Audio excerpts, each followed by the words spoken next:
Morning guys. അപ്പോൾ ഇന്ന് എൻ്റെ day 1 of 16 days of weight loss ചലഞ്ചാണ്. ഞാൻ ഓൾറെഡി ഇന്നലെ പറഞ്ഞല്ലോ ഞാൻ ഇൻ്റർമിറ്റൻറ്റ് ഫാസ്റ്റിംഗ് ആണ് ചെയ്യണമെന്ന്. അപ്പോൾ എൻ്റെ 16 hours ഓഫ് ഫാസ്റ്റിംഗ് കഴിഞ്ഞിട്ടുള്ള ഫസ്റ്റ് മീലാണ് ഇത്. കുറച്ച് ചോറ്, 2 ചിക്കൻ പീസ്, 1 ഓംലെറ്റ്, കുറച്ച് കോവയ്ക്കാത്തോരൻ, പൊട്ടാറ്റോ ഉപ്പേരി. ഈ പൊട്ടാറ്റോ ഉപ്പേരിയും പിന്നെ ഈ റൈസും രണ്ടും കാർബ് സോസാണ്. സ്റ്റിൽ ഇന്ന് ഇതാണ് എൻ്റെ ലഞ്ച്. അപ്പോൾ അത് കഴിഞ്ഞപ്പോൾ എനിക്ക് കുറച്ച് സ്വീറ്റ് ക്രേവിങ്സ് ഉണ്ടായിരുന്നു. അപ്പോൾ അതിന് ഞാൻ ഈ മിൽക്കി മിസ്റ്റിൻ്റെ മാംഗോ യോഗേർട്ടാണ് കഴിച്ചത്. ഇതിൽ ഷുഗർ കണ്ടൻറ്റ് ഉണ്ട്. ഇതിനേക്കാളും നല്ലത് ഗ്രീക്ക് യോഗേർട്ട് കഴിക്കുന്നതാണ് കേട്ടോ. പിന്നെ കഴിച്ചത് പ്രീ വർക്കൗട്ടായിട്ട് ബ്ലാക്ക് കോഫിയും ഒരു ബനാനയാണ് ജിമ്മിന് പോകുന്നതിന് മുന്നായിട്ട്.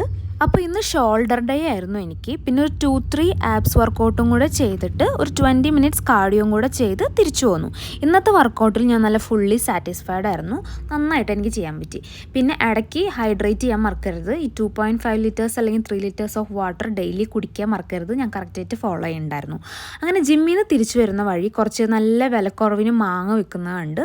അപ്പോൾ സീസൺ ആയതുകൊണ്ട് ഞാൻ കുറച്ച് മാങ്ങ മേടിച്ചു. ഇത്രയും മാമ്പഴം 60 രൂപയ്ക്കാണ് കിട്ടിയെന്ന് പറഞ്ഞാൽ നിങ്ങൾ വിശ്വസിക്കണം. പക്ഷെ അത്ര രൂപയ്ക്കാണ് കിട്ടിയത്. നല്ല വിലക്കുറവിനായിരുന്നു കിട്ടിയത്. നല്ല മധുരമുള്ള നല്ല ടേസ്റ്റുള്ള മാമ്പഴമായിരുന്നു. അപ്പോൾ എപ്പോഴും ഈ സീസണൽ ഫ്രൂട്ട്സൊക്കെ കഴിക്കാൻ വേണ്ടി ശ്രദ്ധിക്കാം. അങ്ങനെ വർക്കൗട്ട് കഴിഞ്ഞ് വന്നിട്ട് എനിക്ക് നല്ല വിശപ്പുണ്ടായിരുന്നു. അപ്പോൾ ഞാനൊരു ബ്രെഡ് പീസ്, ഈ ആർക്കും വേണ്ടാത്ത ലാസ്റ്റത്തെ പീസില്ലേ, അതും ഒരു കുറച്ച് പീനട്ട് ബട്ടറും കുറച്ച് പംകിൻ സീഡ്സും ഒക്കെ ആയിട്ട് കഴിച്ചു. കുറച്ച് തൽക്കാലത്തേക്ക് വിശപ്പ് അടക്കിയിട്ട് പിന്നെ കുളിച്ച് വന്നിട്ട് ഡിന്നർ കഴിക്കുകയാണ്. ഡിന്നർ പറയുന്നത് ഈ ഒരു സ്മൂതി ബൗളാണ്. ഇതിൻ്റെ റെസിപ്പി വേണമെങ്കിൽ ഞാൻ ഇടാം കേട്ടോ. ഭയങ്കര ടേസ്റ്റി ആയിട്ടുള്ള, എനിക്ക് നല്ല ഇഷ്ടമാണ് ഈ സംഭവം കഴിക്കാനായിട്ട്. ഒരു ഡെസേർട്ടൊക്കെ കഴിക്കുന്ന ഫീലാണ് ഇത് കഴിക്കുമ്പോൾ.